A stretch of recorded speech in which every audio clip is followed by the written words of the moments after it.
Olá pessoal, bom dia, boa tarde, boa noite nobreza, boa noite! Sejam bem-vindos a mais uma aula.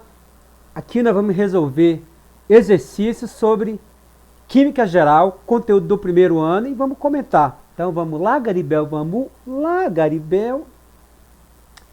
A Química é uma ciência ampla. Se olharmos em algumas direções, podemos ter diferentes situações.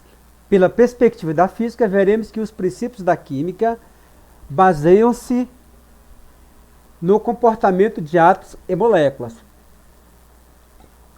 Olhando pelo lado da biologia, veremos como os químicos contribuem para a compreensão de propriedades mais impressionantes da matéria. A vida. Qual das opções abaixo não é verdadeira? A química descreve os fenômenos químicos por símbolos e equações matemáticas. Perfeito, né? Por exemplo, a gente tem na tabela periódica. Então você tem vários. Quando você tem lá a água, né? Então você tem átomos de hidrogênio e oxigênio. Então, perfeito aqui. Então esse item aqui está certo. Ele quer o item que não é verdadeiro, que é falso. A química faz a interpretação dos arranjos dos átomos e das moléculas. Perfeito. A gente estuda como eles combinam entre si, não é isso? As moléculas. A química trata da matéria e suas transformações. Perfeito. A gente sabe que além da matéria, a transformação, a energia é envolvida também, não é isso? Então, perfeito. A química é feita exclusivamente por experimentação. Pode isso, Arnaldo? Pode isso, Garibel? Pode isso, Ambrósio? Pode isso, Anacleto? Não, Garibel, não. Porque você tem de ter também a teoria. Então ela é feita pela experimentação, mas pela teoria também. Lembra lá, Garibel? Lembra o modelo científico? Primeiro você observa o fenômeno, elabora a hipótese e ideia, faz as experiências, teoria e conclusão. Essa é a base para você fazer um modelo científico para explicar um fenômeno. Ou seja, você tem um método organizado, não é isso? Então o item D é o item que a gente procura como falso. A química é observada tanto a nível microscópico quanto a macroscópio. Perfeito, Garibel, perfeito. O gráfico abaixo representa a variação de temperatura observada no aquecimento de uma substância. Então você está aquecendo a partir da elevação da temperatura, Garibel. Vamos relacionar as colunas, tá bom? Coluna 1 a gente tem aqui, ó. E coluna 2. Faixa de temperatura em que a substância permanece sólida, vamos ver? É aqui, ó. Ela permanece sólida em que período? Aqui, ó. Abaixo de 20 graus. Não é isso? Entre 10 e 20, ela está sólida. Então é aqui, ó. Coluna 1 aqui. Faixa de temperatura em que a substância permanece totalmente líquida. É depois da fusão, você concorda? A partir do momento que ela sai da transição, fusão, líquido e sólido, ela passa a ser totalmente líquida, que é essa faixa aqui, ó. Ou seja, é temperatura entre 20 e 40. Então aqui, ó. Qual que é a temperatura de ebulição? Temperatura de ebulição é aquela que vem acima da ebulição quando você tem ali a temperatura contínua. Ou seja, você tem estabilidade aqui, ó. A temperatura está constante. É essa temperatura aqui, ó. Essa aqui é a temperatura de ebulição. Essa aqui é a de fusão. Então essa substância tem um ponto de ebulição de 20 graus centígrados e 40 de ebulição. Então 40 é ebulição. Então 3. De fusão 20, concorda? Então aqui 4.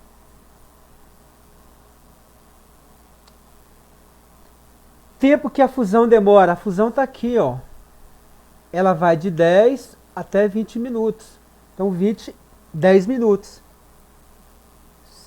5. Tempo que a substância permanece líquida. Entre 20 e 40 minutos. Então aqui, ó, 20 minutos.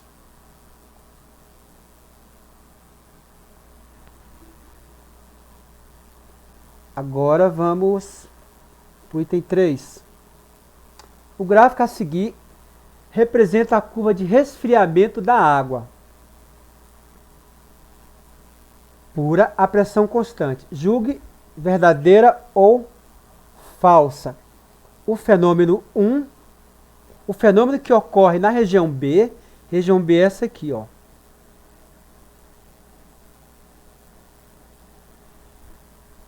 Da curva é a solidificação e há duas fases em equilíbrio. O fenômeno que acontece na região B aqui, gente, a água está passando lá do estado gasoso para o estado de líquido.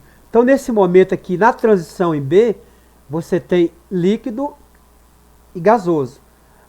Mas esse fenômeno aqui é chamado de condensação. Então, aqui é a condensação. Então, o item 1 é falso. 2. Na região C da curva, porque da curva há somente a fase sólida.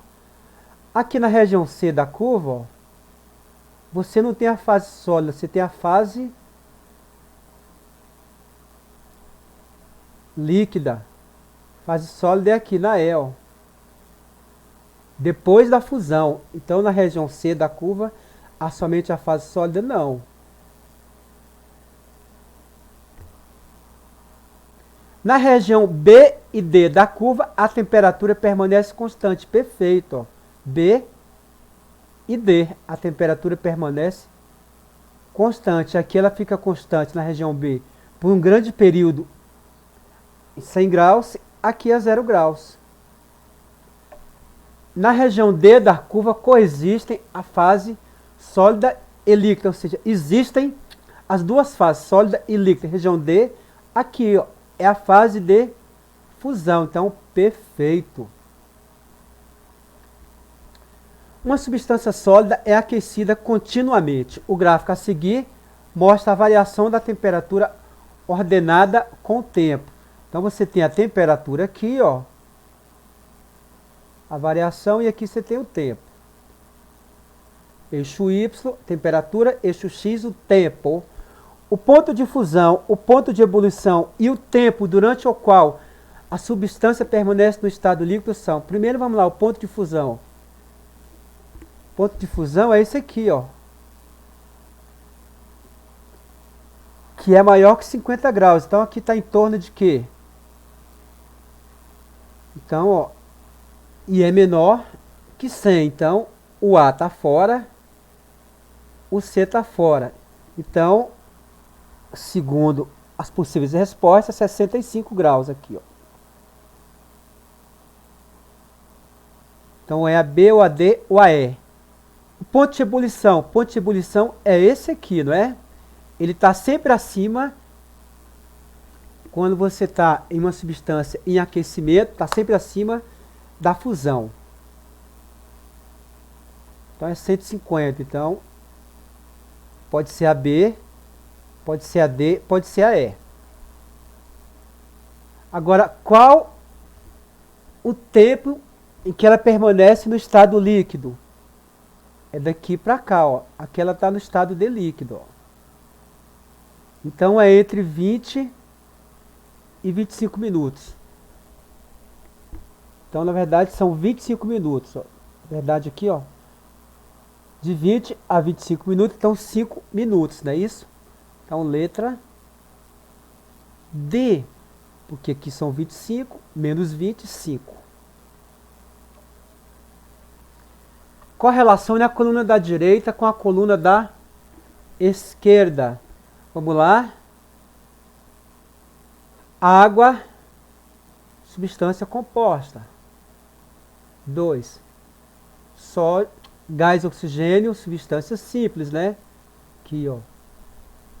Você tem dois átomos do mesmo elemento químico, então substância simples.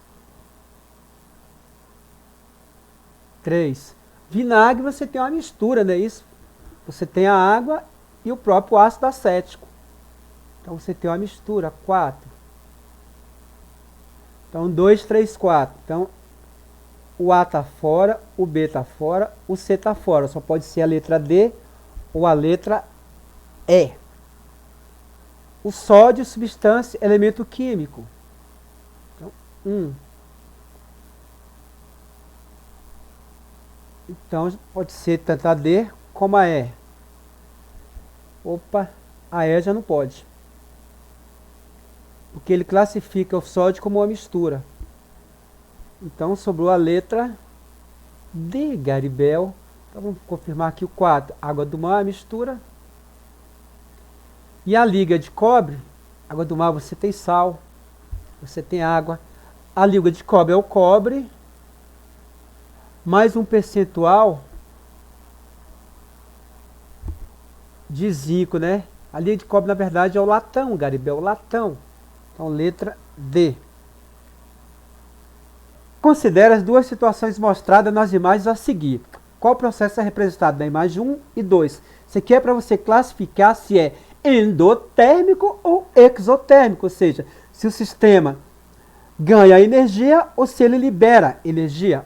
Quando você faz o fogo, o foguinho aqui, ele está liberando energia para o meio ambiente.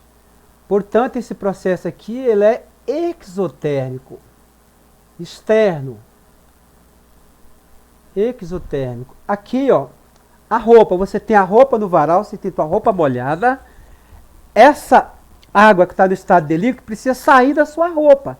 Então ela vai evaporar. Para ela evaporar, ela vai receber energia dos raios solares e vai passar do estado de líquido para o estado de vapor. Então ela precisa receber energia, Garibel. Então esse processo aqui é endotérmico, que é um fenômeno físico. O primeiro é um fenômeno químico. A equação abaixo representa a transformação do óxido de ferro 3 em ferro metálico. Então você tem aqui, ó, a redução do óxido de ferro 3 em ferro metálico. Então que ele sai de uma substância composta e vai para uma substância simples. Mas para isso acontecer, ó, a reação inicialmente tem de receber, ó. Então, o reagente recebe energia, tá vendo aqui, ó? Mais 491,5 kJ. Então, a equação acima, ela é exotérmica? Não. Ela é endotérmica. Tudo bem, gente? Sim, Garibel, sim, sim. O processo representado pela equação é endotérmico, P. Feito, Garibel, P. Feito, porque ele diz que ganha energia. A figura abaixo representa a mudança de estado físico da água. Então vamos lá. Classifique cada mudança em endotérmica ou exotérmica. Ela é endotérmica quando entra energia. Exotérmica, externo, libera energia. Endo, entra. Exo, externo, sai. Então vamos lá. A fusão. Quando você tem de líquido, de sólido para líquido,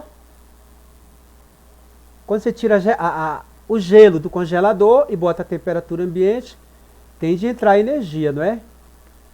De líquido para vapor, entra energia. Então, endo. Se está no vapor e vai passar por um processo de condensação, tem de liberar energia, exotérmico. De líquido para sólido, libera energia também. Ok? Pessoal, o cara se machucou, então ele vai utilizar uma bolsa de gelo para aliviar uma lesão no joelho. A reação dos componentes da bolsa produz uma sensação de frio. Classifica o sistema em endotérmico ou exotérmico. Pessoal, quando você bota a bolsa de gelo aqui onde você se machucou, o que vai acontecer? Você tem uma temperatura interna no corpo que está bem maior do que a sua bolsa de gelo. Então, essa temperatura vai passar para a sua bolsa de gelo. Portanto, é uma transferência de calor do seu corpo para a bolsa de gelo. Logo, o processo é endotérmico. Mole, mole, mole, Garibel. Mole, mole. E aí, pessoal, vamos mais uma questão. Essa questão trata da lei de Proust e da lei de Lavoisier, ou seja, as leis ponderais. A lei de Proust diz o seguinte, que em uma reação química, os átomos reagem obedecendo proporções fixas e definidas. E a lei de Lavoisier fala que a massa do reagente é igual à massa do produto, quando você tem uma reação em sistema fechado. Então, ele quer que você determine, com base nessas leis, indique a alternativa que traz, respectivamente, os valores de A, B, C e D. Então, a gente precisa, a primeira coisa é olhar a proporcionalidade entre os valores. Ou então, olhar a diferença da soma do reagente com a soma do produto. Simples assim. Isso aqui eu tenho meio grama. Aqui eu tenho 4 gramas.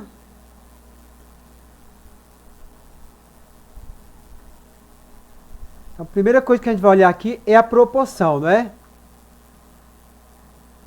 Então, vamos lá. De 4 eu fui para 8, significa que dobrou. Então, aqui de 0,5 eu vou para 1. 1 grama. De 4 eu fui para 8, de 0,5 eu vou para 1 grama. De 9 significa que eu parti de 4,5.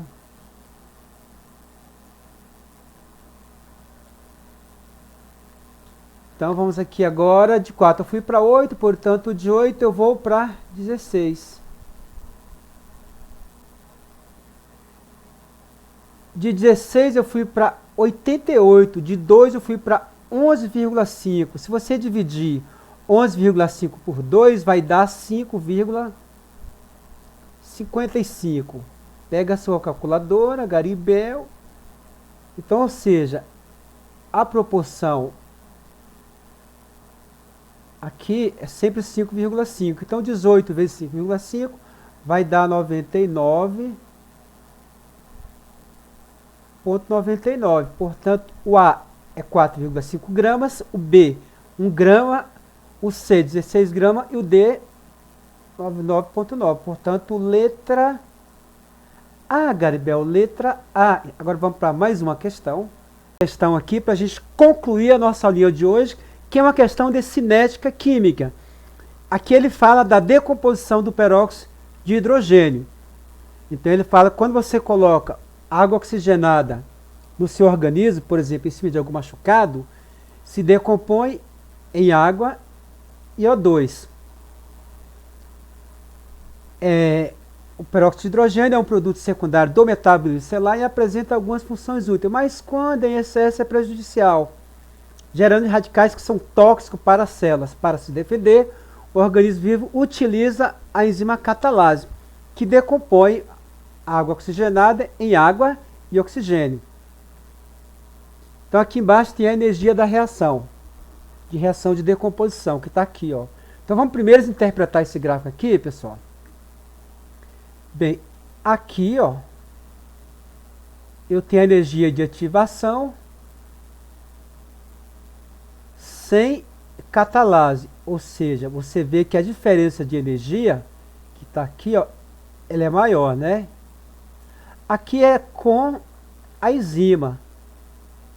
Então você vê que a diferença de energia é menor. Portanto, é sem catalase, ou seja, sem a enzima, que atua como catalisadora, a energia de ativação é maior, com ela é menor. Então, na situação descrita, o organismo utiliza a catalase porque ela, primeiro, pessoal, essa reação endotérmica ou exotérmica, ela começa com a energia superior e termina com a energia inferior. Ela diminui a entalpia, então ela é exotérmica, não é isso? Com a enzima, a energia de ativação é menor. Sem, ela é maior. Aumenta isso aqui, tá vendo? Ó? Então, qual o papel dessa enzima aí? Diminuir a energia de ativação. É um de seus papéis. E aumentar a velocidade da reação como um todo. Então, letra A, não é isso? Permite maior rendimento, não interfere no rendimento. Diminui o valor da entalpia, também o catalisador, nesse caso a enzima catalase, não interfere na entalpia. Consome mais rapidamente o oxigênio, também não é isso, porque a interferência da velocidade é na reação como um todo. Reage rapidamente com o peróxido de hidrogênio, também não é isso, porque ela não vai participar da reação reagindo. Ela vai apenas acelerar o processo. Então não vai reagir. Letra A. Pessoal, fiquem com Deus. Qualquer aula que vocês quiserem e qualquer tema, é só colocar aí no comentário que a gente participa e faz essa aula para você, tá bom? Fiquem com Deus. Um abraço e até breve, Gal. Breve. Se gostar, dê uma likeada, compartilhe e faça sua inscrição, Garibel.